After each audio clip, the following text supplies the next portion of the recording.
দীর্ঘ 50 বছর ধরে বারাসাতে দীপাবলি উৎসব উপলক্ষে আমাদের বুক স্টল হয় বিভিন্ন রাজনৈতিক দলের, শুধু সিপিআইএম বা এসএফআই ডিওয়াইএফআই তা না, সিপিআইএমের লিবারেশন বা অন্যান্য রাজনৈতিক দলের। আমরা বলছি যেটা এইবার আমরা শুনলাম পুলিশ থেকে ফোন করা হলো যে ওখানে স্টল করা যাবে না।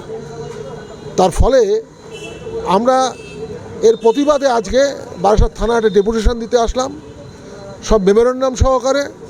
আমরা বলেছি যে নিশ্চয়ই মানুষের যাতায়াত বা অন্যান্য ক্ষেত্রে আমরা সহযোগিতা করব, কিন্তু তা বলে কখনোই এই স্টল উঠে যাক, বুক স্টল, এটা কখনোই মেনে নেওয়া যায় না।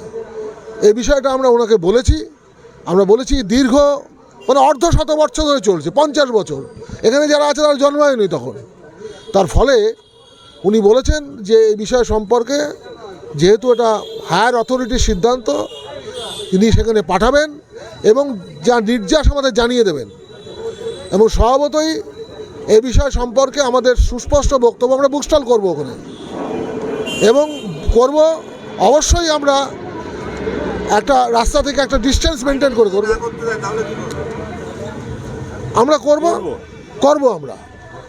তারপরে পুলিশ যদি মনে করে, প্রশাসন যদি মনে করে ভেঙে দেবে করে দেবে, আমরা সব জায়গায় যাব, প্রতিবাদ করব।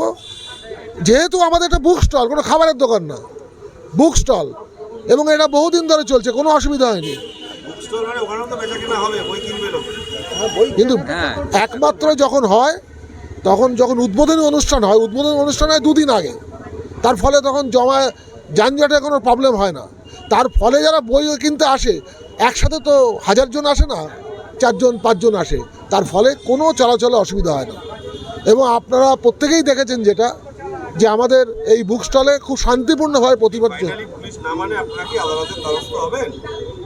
আমরা একটা আলোচনা করে সেটা দেখব যে কি করা যায় পরবর্তী পদক্ষেপ।